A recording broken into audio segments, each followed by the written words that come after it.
지난 시간 우리는 마리아의 정결 예식을 함께 살펴봤습니다.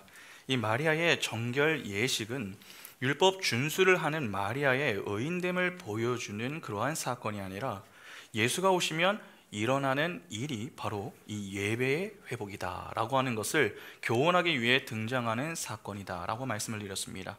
그래서 마리아의 정결 예식에 앞서서 먼저 등장하는 내용이 무엇이었습니까? 처음 것을 바치는 사건, 즉 아기 예수를 바치는 이야기였습니다.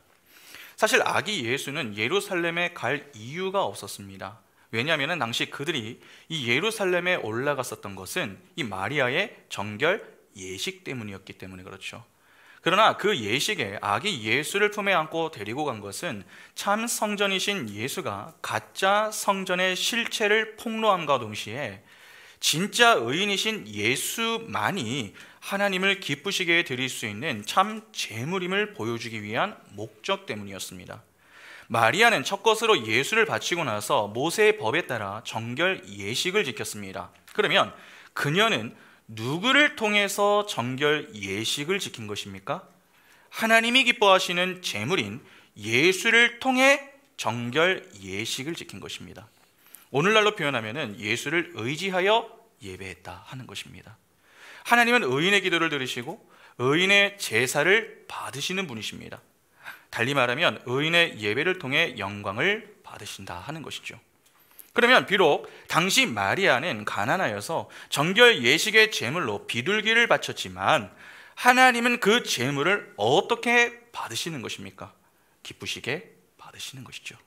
왜냐하면 마리아는 하나님이 가장 기뻐하시는 제물인 이 예수를 의지하여 제사를 드렸기 때문입니다. 성경은 마리아가 그 제사를 드리면서 불평했다라고 하는 말을 그 어디에서도 언급하지 않습니다. 그러면 예수의 어미인 마리아가 어떤 마음으로 제사를 했겠습니까? 이렇게라도 자신이 제사할 수 있음에 감사했을 가능성이 매우 높습니다. 상대적인 제물의 크기로 불평하거나 부끄러워하지 않고 내게 주신 것으로 기쁨으로 하나님께 제물을 바치며 제사하는 것, 이것이 바로 예배가 회복된 모습 아닙니까? 이렇게 예수 즉 복음이 떨어지면 예배가 회복됩니다. 예배의 회복이 도대체 무엇입니까? 내가 무엇을 얼마나 했는가 하는 것보다 내가 하나님께 예배할 수 있다라고 하는 사실에 감격하고 감사하는 것입니다. 하나님의 관심은 우리가 무엇을 어떻게 했느냐 하는 것에 있지 않습니다. 무엇을 어떻게 하는 그가 누구인가 하는 것에 있습니다. 그러니까 우리가 예배 시간에 늘 신경 써야 할 것은 내가 누구인가? 바로 하나님의 자녀다. 그렇게 자신의 정체성을 확인하는 일에 신경을 써야 합니다. 내가 하나님의 자녀란 분명한 사실을 기억하고 예수를 통해 하나님께 나아가기를 힘써야 하는 것입니다. 그 일을 돕기 위하여 보내어 주신 분이 바로 성령입니다. 그러면 결국 우리는 어떻게 예배해야 하는 것입니까? 성령의 인도를 받아 성자 예수를 믿는 그 믿음으로 성부 하나님께 나아가 아버지의 영광을 찬미해야 하는 것입니다. 그렇게 아버지가 영광 받으시는 일에 기뻐하고 감사할 수 있어야 하는 그 자리가 여러분 바로 예배의 자리입니다. 그러니까 예배는 하나님께 잘 보여서 내가 원하고 뜻하는 것을 얻어내는 시간이 아니라 나는 사라지고 하나님의 영광만 오롯이 드러나는 그러한 시간인 것이죠. 그렇게 온전히 하나님께만 영광 돌리는 것이 예배의 회복입니다. 바로 이러한 심오한 내용을 이 마리아의 정결 예식이 담고 있는 것입니다. 그런데 마리아가 아기 예수를 데리고 예루살렘에 올라간 것은 예배의 회복만을 보여주기 위함 때문은 아닙니다. 또 다른 이유가 있습니다. 오늘 본문부터 39절까지의 내용을 보시면은 요셉과 마리아가 이 예루살렘 성전에서 두 사람을 만납니다. 바로 시몬과 안나죠. 두 사람은 공통점이 있습니다. 무엇보다 두 사람은 모두 예루살렘에 있었습니다. 그리고 아기 예수를 만나는데 아기 예수를 메시아로 알아보고 기뻐하며 감사합니다. 예수를 아기가 아닌 메시아로 알아본 자들이 예루살렘에 있었다. 그러면 두 사람을 통해 하나님이 주시는 이 어떤 교훈이 있지 않겠습니까? 그래서 오늘부터 몇 주간 두 사람을 통해 주시는 교훈들을 좀 살펴보려고 합니다. 두 사람 중에 먼저 등장하는 인물은 시므온입니다. 일단 우리는 시므온과 안나가 예루살렘에 있었다라고 하는 이 사실에 조금 주목할 필요가 있습니다. 여러분, 예루살렘이 어떤 곳입니까? 성전과 제사가 있으나 그 중심에 정작 하나님이 없는 그러한 곳이었죠. 그러니까 형식과 율법만 가득한 곳이었다 하는 것입니다. 종교적인 시설도 있고 제사와 같은 행위는 많으나 하나님이 없으면은 그것은 그냥 종교 행위에 지나지 않습니다. 아무리 많은 제물을 준비하여 정성스럽게 제사를 드려도 하나님은 그러한 제사를 기쁘게 여기지 않으십니다. 그러니까 그들의 제사를 받지 않으신다는 것이죠. 잘 아시다시피 하나님은 의인의 제사를 받으시는 분이십니다. 그러면 제사를 받지 않으신다면은 여러분, 이건 무슨 의미가 되는 것입니까? 그들을 의인으로 여기지 않으신다라고 하는 말이 됩니다. 행위가 있기 때문에 의롭다고 칭함을 받는 것이 아닙니다. 의롭다고 칭함을 받기 때문에 행위가 있는 것입니다. 이 차이를 여러분 잘 구분하셔야 됩니다. 그러니까 행위는 있으나 의롭다 칭함을 받지 못했던 곳, 그곳이 당시 예루살렘이었습니다. 그런데 그곳에 지금 의롭다 그렇게 평가를 받는 인물이 등장하죠. 그가 바로 시므온입니다. 오늘 본문을 잠깐 보겠습니다. 25절부터 보시면은 예루살렘에 시므온이라 하는 사람이 있으니 이 사람은 의롭고 경건하여 이스라엘의 위로를 기다리는 자라. 성령이 그 위에 계시더라. 그가 주의 그리스도를 보기 전에는 죽지 아니하리라 하는 성령의 지시를 받았더니 성령의 감동으로 성전에 들어가매 마침 부모가 율법의 관례대로 행하고자 하여 그 아기 예수를 데리고 오는지라. 마리아가 굳이 예수를 데리고 예루살렘에 올라갈 이유가 없었으나 그를 데리고 간 이유를 여기서 또 하나 발견할 수가 있습니다. 그것이 무엇입니까? 하나님은 구원하기로 작정한 자기 백성 중에 단 한 사람도 놓치지 않으시는 신실하신 분이심을 교훈하기 위해서입니다.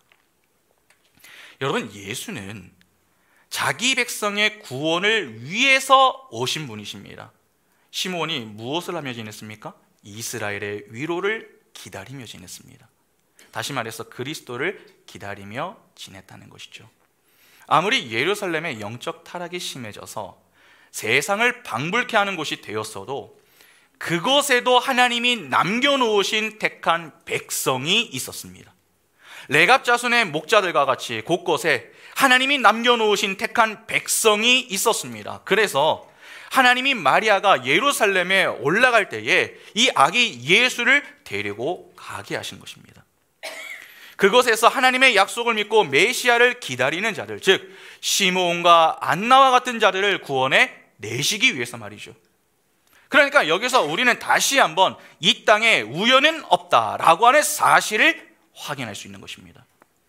가끔 마리아가 예수를 데리고 예루살렘에 올라간 사건을 두고서 어느 부모가 어린 자녀를 두고 움직일 수 있는가? 당연히 예수를 데리고 가야 하는 것 아닌가? 그렇게 생각하시는 분들이 있습니다. 그러니까 마리아가 예수를 데리고 예루살렘에 올라간 것은 모성애 때문이다, 그렇게 보는 것입니다. 그러나 그렇지 않습니다. 그것은 마리아의 모성애 때문이 아니라 그곳에서 하나님의 약속을 기다리며 믿음으로 살아가고 있는 택한 백성이 있기 때문입니다. 그러니까 오히려 하나님이 그들을 만나기 위해서 친히 찾아가시는 그러한 그림이 되는 것입니다. 더욱이 여러분 27절을 잘 보시면은 마침이라고 하는 단어가 등장합니다. 시므온은 이스라엘의 위로를 기다리던 자였습니다. 그런 그가 성전에 들어가는데 마침 예수가 오신 것을 본 것입니다. 여러분 이상하지 않으세요? 왜 시므온이 많고 많은 시간 중에서 예수가 성전에 들어왔을 때에 성전에 들어갑니까? 시간이 어긋났다면 못 만났을 가능성도 있는 것 아닙니까? 그런데 시므온이 성전에 들어가는 그때에 마침 예수의 부모가 아기 예수를 데리고 들어왔습니다.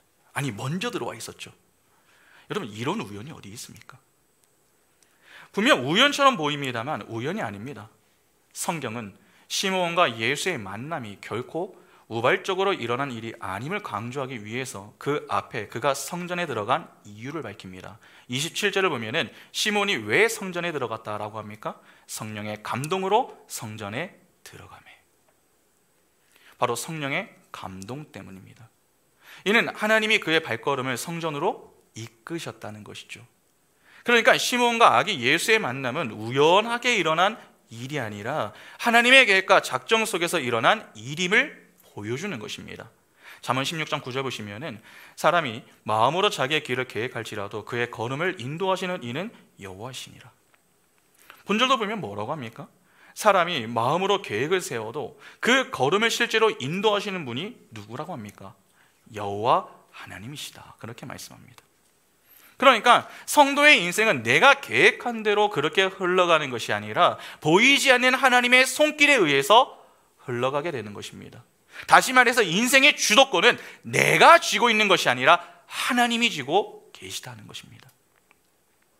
하나님이 한번 작정하신 일은 이미 성취되고 완성된 것이나 다름이 없다고 제가 자주 말씀을 드렸습니다. 하나님은 섭리와 경륜으로 자기 백성을 인도하십니다. 그러니까 우연이라고 하는 것 자체가 없는 것이죠. 우리 편에서는 때때로 어떤 일들이 우연처럼 보일 뿐인 것이지 사실 그 모든 것은 다 하나님의 손길 아래에서 이루어지는 것입니다. 그러니까 자꾸 나는 재수가 좋아서, 나는 운빨이 좋아서 그렇다, 여러분 그런 말을 함부로 하시면 안 됩니다. 하나님은 하나님의 때에 하나님의 계획을 성실하게 이루어 가십니다. 그런 점에서 마리아가 아기 예수를 데리고 예루살렘에 올라간 것도, 시므온이 성령의 감동으로 성전에 들어간 것도 모두 하나님의 섭리 아래에서 일어난 일입니다. 그 하나님의 손길 아래에서 하나님의 택한 백성들이 구원을 받는 것이죠. 때문에 성도는 항상 합력하여 선을 이루시는 주님이 우리의 인생을 주관하고 계시다라고 하는 이 분명한 믿음과 확신을 가지고 살아갈 필요가 있습니다. 그분은 택한 백성 중에 단 한 사람도 놓치지 않으시는 분이십니다. 하나님은 자기 백성을 반드시 약속이 성취되는 자리, 즉 생명과 영광의 자리에 두시겠다, 그렇게 약속하셨습니다. 그 일을 위해 부지런하게 일하시는 분이 하나님이십니다. 그러면 오늘 내 인생에 주어진 자리, 상황, 문제들은 왜 주어지는 것입니까? 이는 우연히 일어나는 것이 아닙니다. 하나님이 내 신앙의 성숙과 성장의 도구요 수단으로 사용하기 위하여서 허락하신 것입니다. 그때 우리는 왜 내게 이런 시련을 허락하시나, 왜 내게 이런 상황과 문제를 직면하게 하시는가, 그렇게 불평하기보다는 이 시련과 문제를 통해서 하나님께서 내게 주시는 교훈이 무엇인가 하는 것을 생각하고 잠잠히 하나님의 뜻을 바라볼 수 있는 실력을 키워야 합니다. 그것을 이 역사 속에서 신앙생활을 통해 훈련하게 되는 것입니다. 여러분, 하나님은 결코 불필요한 것을 당신의 자녀들에게 허락하지 않으십니다. 필요하기 때문에 허락하시는 것입니다. 야고보서 1장 2절부터 4절 보시면은 내 형제들아 너희가 여러 가지 시험을 당하거든 온전히 기쁘게 여기라. 이는 너희 믿음의 시련이 인내를 만들어 내는 줄 너희가 알미라. 인내를 온전히 이루라. 이는 너희로 온전하고 구비하여 조금도 부족함이 없게 하려 함이라. 하나님이 사랑하는 자기 자녀들에게 왜 인생의 문제들을 허락하십니까? 믿음의 인내를 온전케 하기 위해서입니다. 다시 말해서 성도의 신앙의 성숙과 성장을 위해서 주신다는 것입니다. 하나님은 합력하여 선을 이루시는 분이십니다. 때문에 그 분명한 사실을 붙들고 날마다 깨어있기 위해 애쓰고 주님의 뜻에 순종하는 인생을 살아가야 하는 것입니다. 하나님은 택한 자기 백성을 누구도 포기하지 않으시는 분이시다라고 했습니다.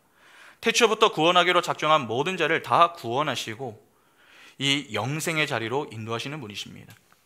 이를 위해 하나님은 아기 예수를 품고 마리아가 예루살렘에 올라가게 하셨습니다. 당시 예루살렘은 분명 이 문제가 많았습니다. 그러나 하나님은 종교 행위를 하며 사는 다수가 아니라 그 속에 신앙생활을 하는 소수를 위하여 찾아가시는 분이십니다.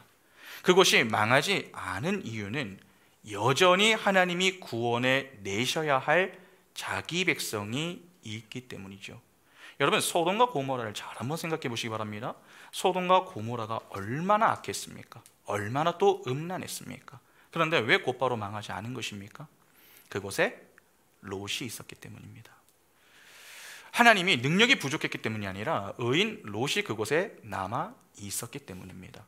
베드로후서 2장 6절부터 8절 보시면 소돔과 고모라 성을 멸망하기로 정하여 제가덱에게 하사 후세에 경건하지 아니할 자들에게 본을 삼으셨음에 무법한 자들의 음란한 행실로 말미암아 고통당하는 의로운 롯을 건지셨으니 이는 이 의인이 그들 중에 거하여 날마다 저 불법한 행실을 보고 들음으로 그 의로운 심령이 상함이라.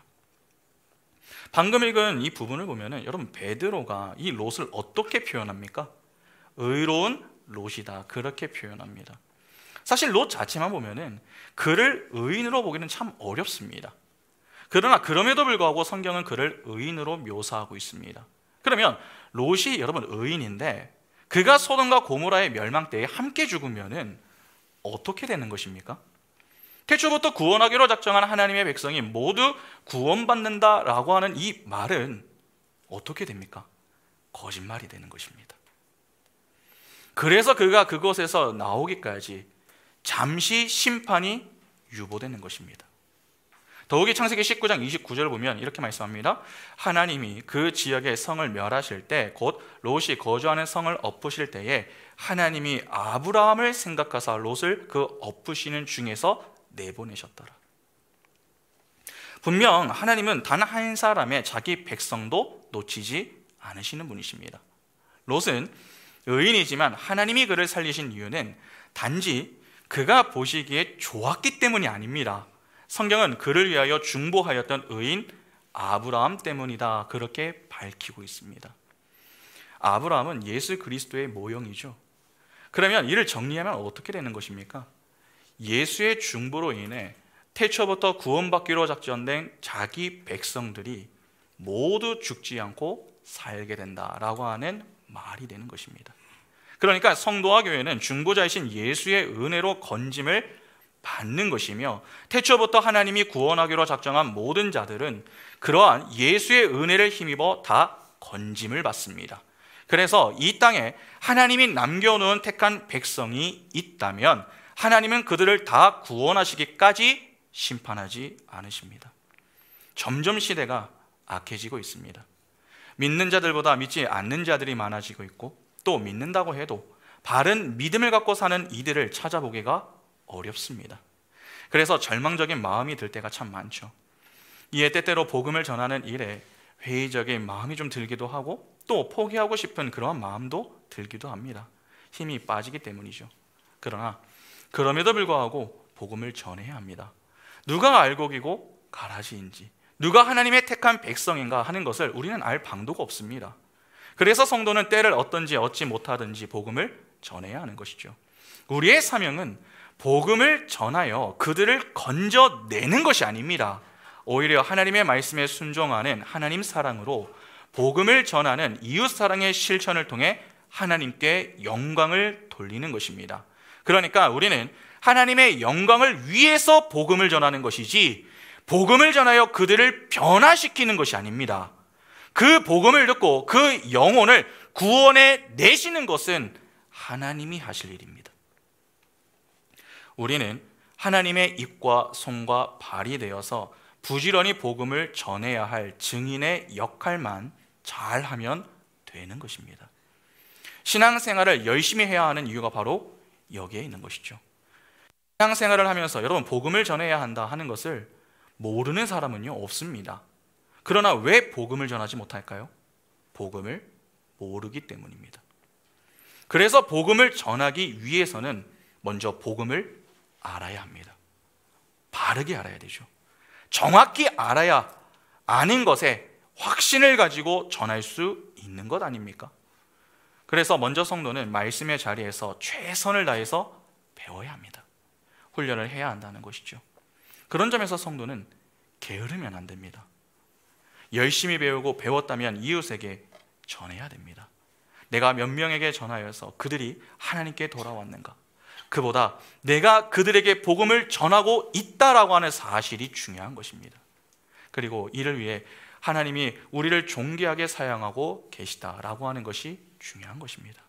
그러니까 감사해야 합니다. 하나님이 나 같은 존재를 사용하신다 하는 것에 감사하고, 내가 누군가에게 복음을 전할 수 있다라고 하는 사실, 즉 하나님의 일에 동참할 수 있다고 하는 사실에 감격할 수 있어야 합니다. 그렇게 예수 잘 믿고 증인된 자로 증언하는 인생을 살다가 가면 되는 것입니다. 그것이 바로 성도의 인생인 것이고 우리의 사명인 것입니다. 그것을 본문을 통해서도 충분히 살펴볼 수 있습니다. 그런데 여러분, 시몬의 이 기사를 보면서 우리가 좀 고민해 볼 문제가 있습니다. 많고 많은 이름을 가지고 있는 이 인물들 가운데 왜 굳이 시몬인가 하는 것입니다. 시몬에 대해서 누가는 크게 세 가지로 소개를 하죠. 의롭고, 경건하여, 이스라엘의 위로를 기다리는 자. 이렇게 세 가지로 소개합니다. 성경에서 의는 관계 용어에 해당합니다. 하나님과의 관계 속에서 하나님이 요구하시는 것을 성실히 수행하는 상태를 의라고 합니다. 지금 그 단어를 이 시몬에게 사용하고 있는 것입니다. 더욱이 뒤에 나오는 경건하다라고 하는 이 말은 하나님을 경외하다라고 하는 의미를 가지고 있습니다. 그러한 내용들을 이 종합해서 볼 때에 당시 시몬은 하나님과의 관계를 상당히 이 중요하게 생각을 했었던 인물이었다라고 하는 것을 알 수 있죠. 이와 비슷한 표현으로 소개가 되는 인물이 한 사람이 있습니다. 바로 고넬료입니다.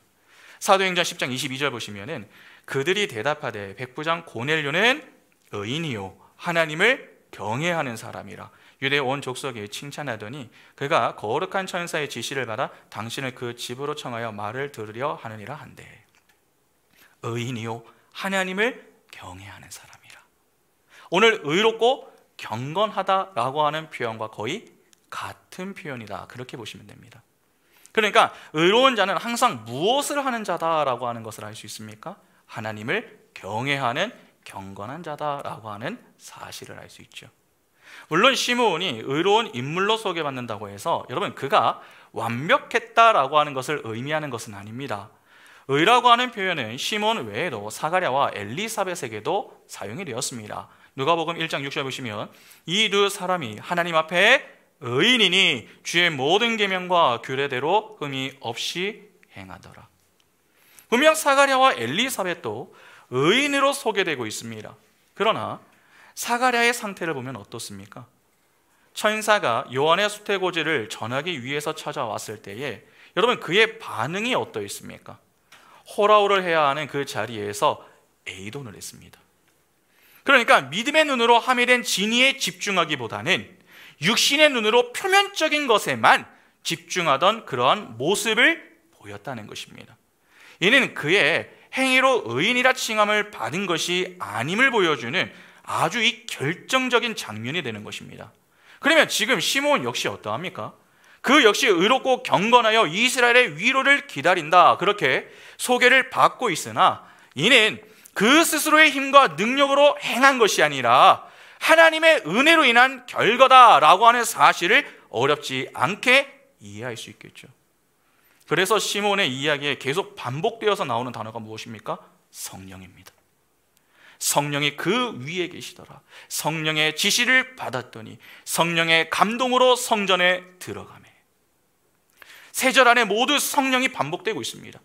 그러면 시몬이 의롭다고 소개받을 수 있는 이유, 달리 말해서 시몬이 의롭다고 칭함을 받은 것은 무엇 때문입니까? 하나님의 일방적인 은혜 때문입니다. 그러니까 자꾸 시몬이나 안나의 이야기를 보면서 인물 중심적인 해석을 시도하는 것은 적절하지 않습니다. 시몬과 안나처럼 우리도 의롭게 살아야 한다, 믿음으로 살면 하나님이 하나님의 때에 복을 주신다, 그런 식의 해석과 적용은 지양해야 됩니다. 시몬과 안나는 하나님의 은혜를 입은 택한 백성입니다. 그래서 그들과 함께 하셨던 것이 성령입니다. 그러니까 의, 즉 칭의는 하나님의 전적인 은혜로 주어지는 것이지 그 속에 인간의 행위와 공로는 조금도 개입될 수가 없는 것입니다. 이는 시므온이라고 하는 이름만 보더라도 충분히 알 수 있습니다. 우리는 당시 시므온이라는 이 인물이 성령의 충만함과 인도함을 받는 자였다라고 하는 사실에도 주목을 해야 하지만 그의 이름을 통해 주는 교훈에도 주목을 좀 할 필요가 있습니다. 여러분, 야곱의 둘째 아들이 누굽니까? 둘째 아들. 오늘 나오지 않습니까? 누굽니까? 둘째 아들이 시므온입니다. 르우벤이 장자이고 시므온이 차자입니다. 혹시 여러분 시므온의 성격을 아십니까?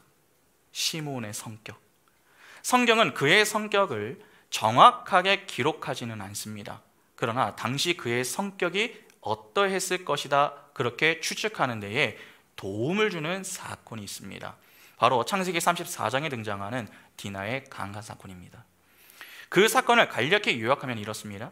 디나가 이 하몰의 아들 세겜에게 겁탈을 당하고서 돌아왔습니다. 그런데 세겜은 디나를 진심으로 사랑을 하고 좋아해서 야곱에게 찾아와 디나와 결혼하고 싶다, 그렇게 이야기를 하죠. 그러나 당시 야곱의 이 아들들은 디나의 사건으로 매우 흥분을 했고 이에 꾀를 하나 내어서 세겜 부족의 남자들에게 할례를 받아라, 그렇게 이야기를 합니다. 자기 부족과 결혼하기 위해서는 자기들의 관습을 따라야 한다 하는 것을 앞세운 것이죠. 이에 세겜 부족의 남자들이 전부 할례를 받았습니다.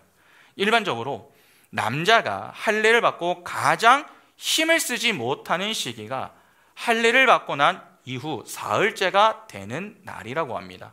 그때에 시므온이 레위와 함께 칼을 들고 상을 급습하여서 그곳에 있는 남자를 다 죽이고 약탈까지 했습니다. 분명 시므온과 레위는 누이의 복수를 위해서 칼을 들었습니다. 그러나 복수의 방식이 어떻습니까? 매우 잔인하고 지나치게 성급합니다. 이에 야곱이 세월이 흐른 후에 그의 아들들에게 축복을 할 때에 시므온에게는 이렇게 말을 합니다. 창세기 49장 5절부터 보시면은 시므온과 레위는 형제요, 그들의 칼은 폭력의 도구로다. 내 호나 그들의 모의에 상관하지 말지어다. 내 영광아 그들의 집회에 참여하지 말지어다. 그들이 그들의 분노대로 사람을 죽이고 그들의 혈기대로 소의 발목 힘줄을 끊었음이로다. 그 노여움이 혹독하니 저주를 받을 것이요 분기가 맹렬하니 저주를 받을 것이라. 내가 그들을 야곱 중에서 나누며 이스라엘 중에서 흩으리로다. 야곱이 지금 시므온에게 뭐라고 합니까? 이스라엘 중에서 흩어질 것이다, 그렇게 말을 합니다. 여러분, 지금 야곱은요 저주가 아니라 축복을 하기 위해서 하는 말입니다.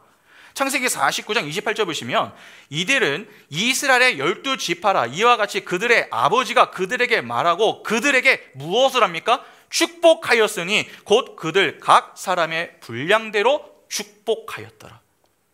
그런데 시므온에게 한 말의 내용을 보면 어떻습니까? 분명 축복이라 했는데 축복과는 사뭇 거리가 먼 내용입니다. 보통 사람들이 생각하는 복이 무엇입니까? 모이고 쌓이는 것과 관련이 있지, 여러분 잃고 흩어지는 것하고는 관련이 있지 않습니다. 그러면 시므온 편에서는 축복이 아니라 저주의 이야기를 들은 것 아닙니까? 그러나 성경은 분명 저주가 아니라 축복이라고 했습니다. 실제 야곱의 예언에 따라서 시므온은 이후 이스라엘 중에서 뿔뿔이 흩어지게 됩니다. 그들은 유다 지파의 분깃 중에 일부인 남방 지역을 할당받아서 겨우 살아갈 수 있을 정도였습니다.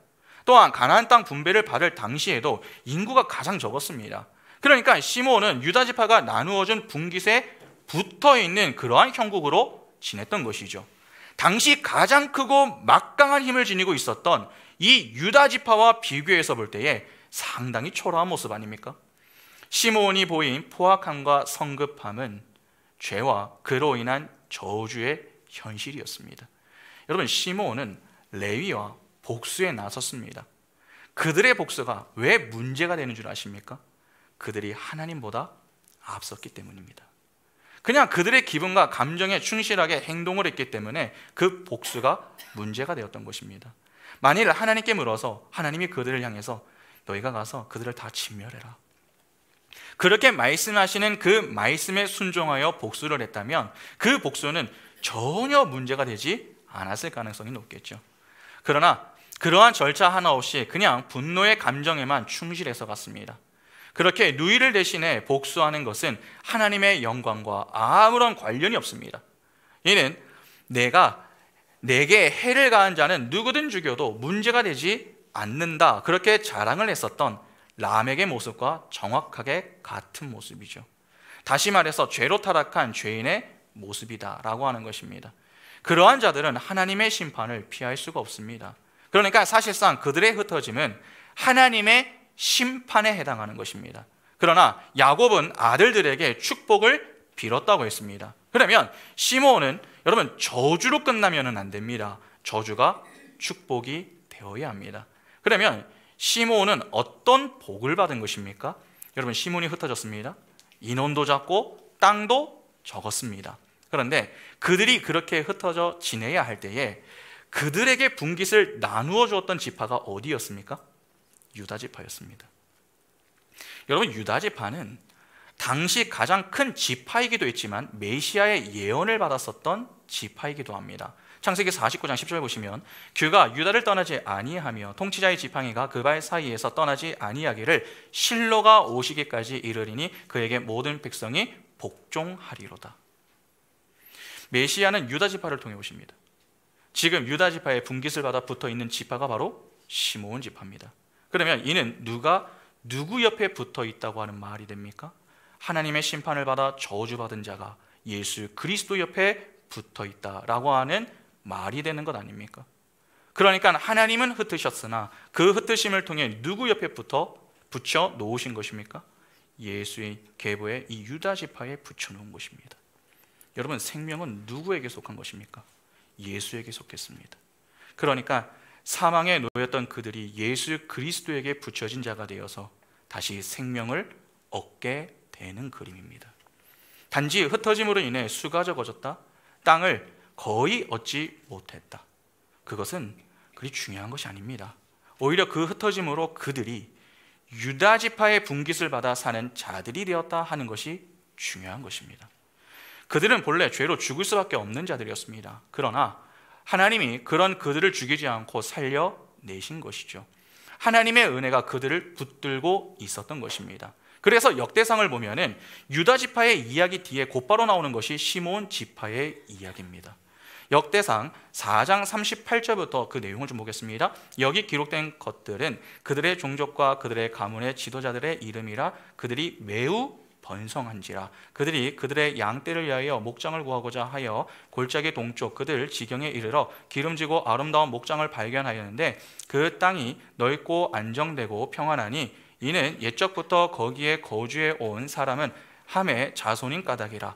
이 명단에 기록된 사람들이 유다왕 히스기야 때에 가서 그들의 장막을 쳐서 무찌르고 거기에 있는 모님 사람을 쳐서 진멸하고 대신하여 오늘까지 거기에 살고 있으니 이는 그들의 양떼를 먹일 목장이 거기에 있음이며 또 시므온 자손 중에 500명이 이시의 아들 불야다와 느아랴와 르바야와 으시엘을 두목으로 삼고 세이산으로 가서 피신하여 살아남은 아밀렉 사람을 치고 오늘까지 거기에 거주하고 있더라.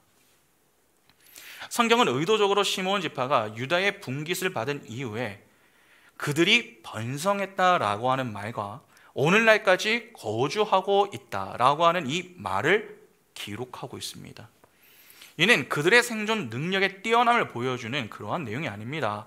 하나님의 은혜 속에 거하는 자는 줄이지도 않고 이 땅의 역사 속에서 사라지지 않음을 보여주는 것입니다. 다시 말해서 하나님은 하나님의 택한 백성을 지키신다라고 하는 하나님의 사랑과 은혜를 교훈하는 그러한 내용이 되는 것입니다. 그러면 한 가지 궁금함이 생기죠. 하나님은 왜 시므온 지파를 흩으셨는가 하는 것입니다. 간단합니다. 그들 속에 남아있는 죄성을 제거하기 위해서입니다. 다시 말해서 자기 부인의 자리로 몰고 가기 위해서라는 것입니다. 그러면 이 내용을 가지고 오늘 본문으로 돌아와 보시기 바랍니다. 여러분 지금 시므온이 어디에 있습니까? 예루살렘에 있습니다. 시므온은 하나님의 저주를 받아 흩어짐을 당한 자를 대표합니다. 그러나 저주로 끝나지 않고 축복으로 끝나야 하는 자죠. 그래서 하나님이 그를 흩으셔서 누구에게로 붙여놓으십니까? 유다 지파 즉 예수 그리스도에게로 붙여놓으십니다. 오늘 본문의 순서를 잘 보셔야 됩니다. 예루살렘 성전에 누가 먼저 있었습니까? 아기 예수가 있었습니다. 그 아기 예수가 있는 성전에 시므온이 성령의 인도를 따라 들어간 것입니다. 스스로 간 게 아닙니다. 성령의 인도를 따라 들어간 것입니다.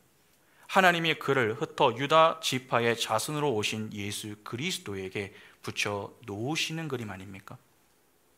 그러면 시므온에게 여러분 가장 필요한 것이 있다면 그것이 무엇입니까? 하나님의 저주를 받아 이 흩어짐을 당한 자에게 필요한 것이 도대체 무엇이냐는 것입니다. 생명입니다. 그래서 그가 예루살렘 성전에서 기다린 것이 무엇입니까? 이스라엘의 위로입니다. 주석가들은 이에 대해서 시므온이 자신의 위로가 아닌 민족의 위로를 기다리는 자였음을 강조하면서 그 시대에 물들지 않은 의인의 모습이 바로 그러하다, 그렇게 이야기를 합니다. 그러면 도대체 그가 기다린 민족의 위로라고 하는 것이 무엇입니까? 여러분, 당시 이스라엘이 무엇을 기다렸습니까? 이스라엘이 뭘 기다렸죠? 강한 메시아가 와서 로마의 속박에서 벗어나게 해주는 것을 학수고대했던 것 아닙니까? 그것을 그들의 위로로 여겼습니다. 그러면 시므온도 그러한 위로를 기다렸다 하는 말입니까? 그렇지 않겠죠. 그렇게 보면 내용이 매우 이상해집니다. 시므온은 그러한 위로를 기다린 게 아닙니다.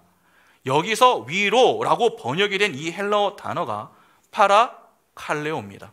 헬라어. 그런데 이와 같은 어근에서 나온 단어가 파라클레이토스입니다. 이 단어가 바로 성령입니다. 그러면 위로자가 누구라는 말입니까? 성령이라는 말입니다. 헬라어 파라칼레오는 히브리어 나함이 됩니다. 이 단어는 애통하다라고 하는 말로 바뀔 수가 있습니다. 그러니까 나함이라고 하는 단어에는 위로와 애통이 함께 있는 것이죠. 기본적으로 여러분, 위로라고 하는 것은요, 자격이 있어야 합니다. 슬픔을 당한 상대에게 무조건 찾아가서 괜찮아, 힘내, 그렇게 말한다고 해서 위로가 되는 것이 아닙니다. 슬픔에 위로가 되려면 그 슬픔을 본 자가 그 슬픔의 자리까지 함께 내려가야 됩니다. 제 아버지가 아마노 복지선교를 하고 계시는데, 사역 초기에 아버지가 위암 수술을 받고 난 이후에 이 삼성병원에 암병동을 좀 이렇게 돌아다니시면서 암 환우들을 위로하시는 그러한 일들을 하셨습니다. 여러분, 코로나가 그러하듯이 암도 예수 믿는다고 해서 피해가는 것이 아니기 때문에 예수를 믿지 않는 분들뿐만이 아니라 예수를 믿는 분들 중에서도 암에 걸려서 수술을 받으시는 그러한 분들이 제법 많습니다.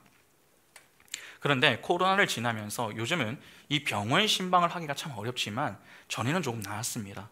그래서 종종 목사님들이 암병동에 있는 성도님들을 신방하기 위해서 오시는 일들이 좀 있었는데, 가끔씩 어떤 분들은 찾아오신 목사님을 향하여서 화를 내곤 했습니다. 그렇게 화를 내시는 분들의 이야기는 이렇습니다. 목사님이 암을 하십니까? 어떻게 그렇게 말을 함부로 하십니까? 어떻게 그렇게 쉽게 하십니까?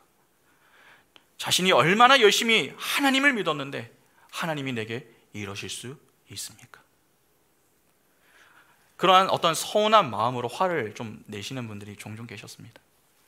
그런데 이후에 그렇게 큰 소리가 나고 아버지가 들어가서 그분에게, 나도 위암 판정을 받고 수술을 받아서 얼마 전까지 그 자리에 누워 있어 봐서 그 심정을 잘 압니다.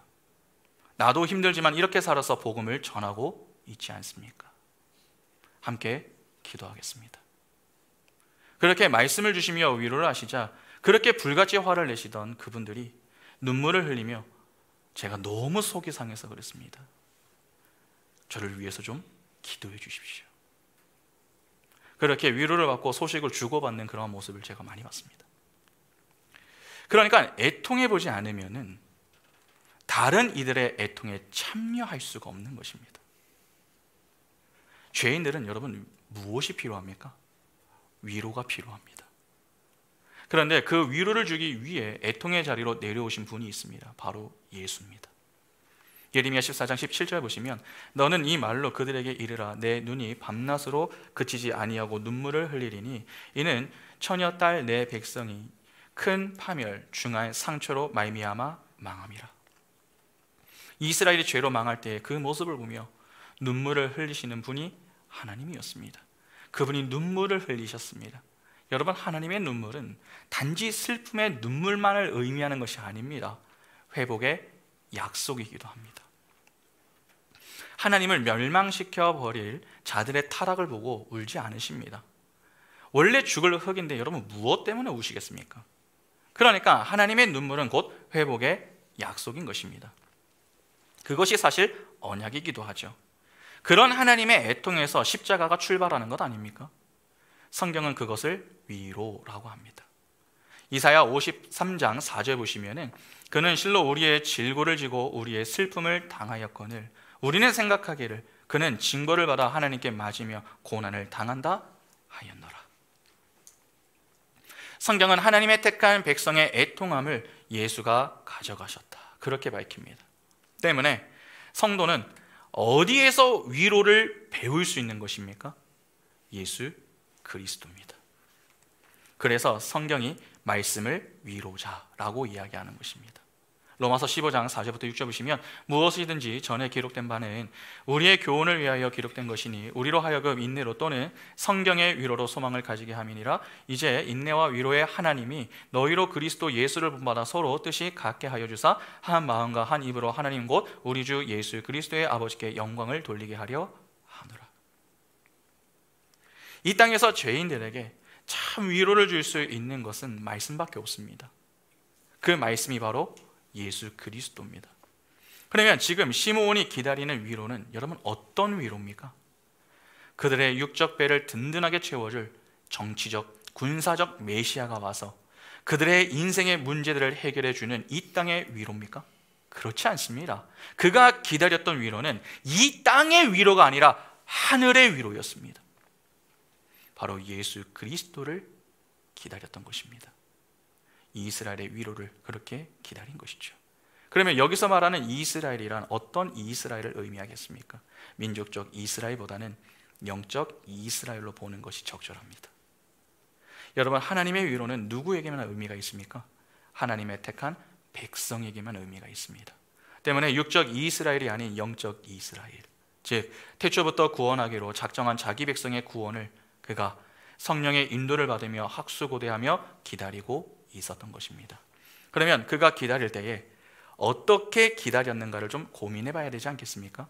여러분, 마태복음 5장 4절 보시면 이렇게 말씀합니다. 애통하는 자는 복이 있나니 그들이 무엇을 받습니까? 위로를 받을 것이라. 누가 위로를 받는다고 합니까? 애통하는 자입니다. 시므온은 하나님의 택한 자로 애통하는 모습으로 예수 그리스도를 기다렸던 자였습니다. 그런데 그가 그렇게 지낼 수 있었던 이유가 무엇 때문입니까? 성령이 그와 함께 하셨기 때문입니다. 그 성령의 인도를 따라 그는 날마다 애통하는 심정으로 참 위로를 기다렸습니다. 그래서 이후에 그가 그렇게 기다리던 아기 예수를 만났을 때에 어떻게 합니까? 기뻐하며 찬양하는 것이죠. 성전에서 아기를 만났다고 찬양하는 사람이 어디 있습니까? 더욱이 그 내용이 평범하지가 않습니다. 만일 그냥 아기들 중에 한 아이를 보고 그러한 모습을 보인 것이라면은 여러분, 그의 정신 상태가 온전하다 그렇게 볼 수 있겠습니까? 그러나 그가 아기 예수를 보면서 그렇게 기쁘게 찬양한 것은 그의 인생에 그토록 기다리던 참 위로를 그가 얻었기 때문입니다. 생명을 얻고 기뻐하지 않을 자가 어디 있습니까? 이 땅에 생명보다 귀한 것은 없습니다. 하나님의 저주로 흩어짐을 당했던 그가 예수에게 붙여짐으로 생명을 얻었습니다. 그것이 그의 인생의 최고의 위로가 아니면 무엇입니까? 그러면 저주가 축복이 된 그 놀라운 사건과 현장 속에서 그가 할 수 있는 최고의 것이 무엇이겠습니까? 찬양입니다. 그래서 그 위로를 경험한 시므온이 이후에 아기 예수를 안고서 찬양하는 그러한 내용이 나오는 것입니다. 시므온은 애통하는 자였습니다. 참 위로를 받기 위하여 말씀과 믿음을 가지고 살았던 자였죠. 그랬기 때문에 그가 예수로 위로를 받고 감사할 수 있었던 것입니다. 그런 점에서 오늘 우리는 어떻습니까? 진정 애통하는 마음으로 이스라엘의 위로를 기다리는 자들이 맞습니까? 왜 우리가 신앙생활을 하는데 여러분 감사함이 없습니까? 왜 교회는 다니는데 감격은 없고 찬양을 해도 기도를 해도 눈물이 나지 않습니까? 왜 우리의 심령이 그렇게 메말라 있는 것입니까? 애통함이 없기 때문입니다. 요즘 많은 사람들이 좋은 설교를 찾아다닙니다. 특히 유튜브를 통해서 그렇게 이렇게 설교를 찾아다니지 않습니까? 여러분, 도대체 어떤 설교가 좋은 설교입니까? 보통 우리는 우리의 귀를 즐겁게 해주는 그러한 설교를 좋은 설교다 그렇게 생각합니다. 그러나 좋은 설교는 옳은 설교입니다. 옳은 설교는 1차적으로 말씀을 통해 우리를 애통하게 만드는 설교입니다.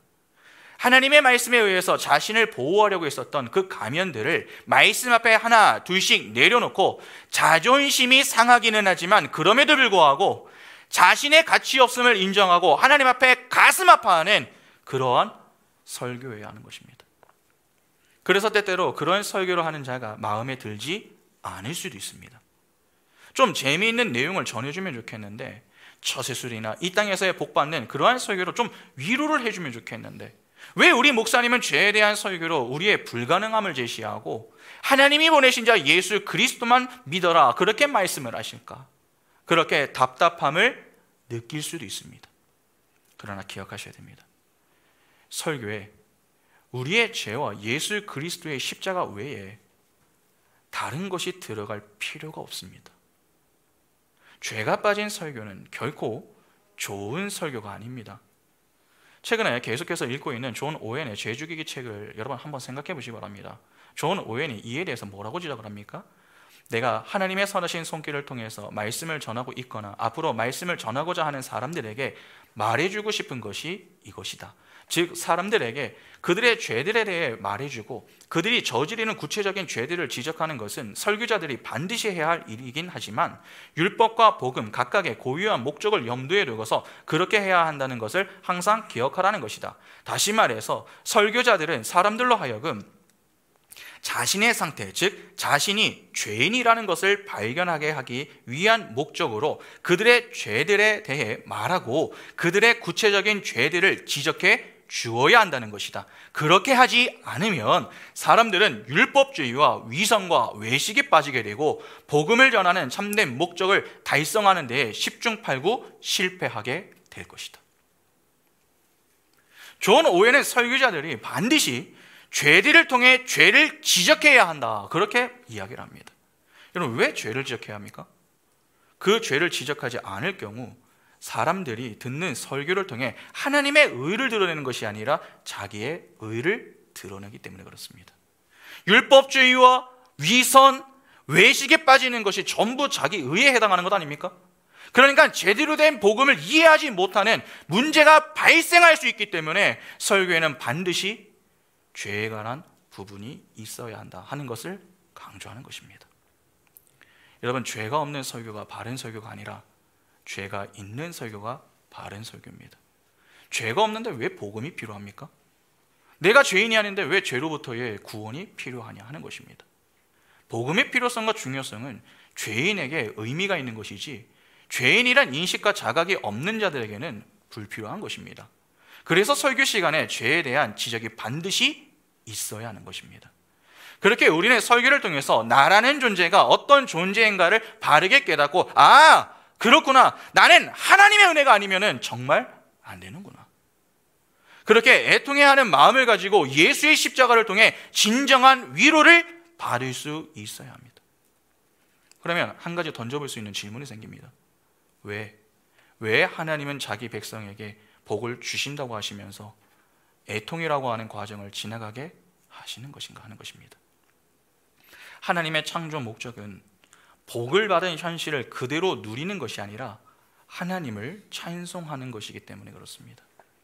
찬송은 내가 나의 처음자리를 확인하고 하나님의 도움을 받은 자들만이 할 수 있는 것입니다. 달리 말해서 하나님이 주시는 위로를 위로로 받는 자들만이 할 수 있다는 것입니다. 이사야 51장 11절과 12절 보시면 여호와께 구속받은 자들이 돌아와 노래하며 시온으로 돌아오니 영원한 기쁨이 그들의 머리 위에 있고 슬픔과 탄식이 달아나리로이다. 이르시되 너희를 위로하는 자는 나 곧 나이니라. 너는 어떠한 자에게 죽을 사람을 두려워하며 풀같이 될 사람의 아들을 두려워하느냐. 이 땅에 살아가는 모든 자들이 여러분 위로를 기다리고 있습니다. 그런 점에서 우리는 어떤 위로를 기다리고 있습니까? 엉뚱한 곳에서 위로를 얻으려고 하지 마시기 바랍니다. 성경은 진정한 위로가 우리 주 예수 그리스도께 있다고 그렇게 교훈합니다. 그래서 하나님이 이 사실을 교훈하기 위해서 이 땅에 다른 것들로 위로를 받으려고 하는 것들을 우리의 인생 속에서 하나 둘씩 자꾸 끊어내는 것입니다.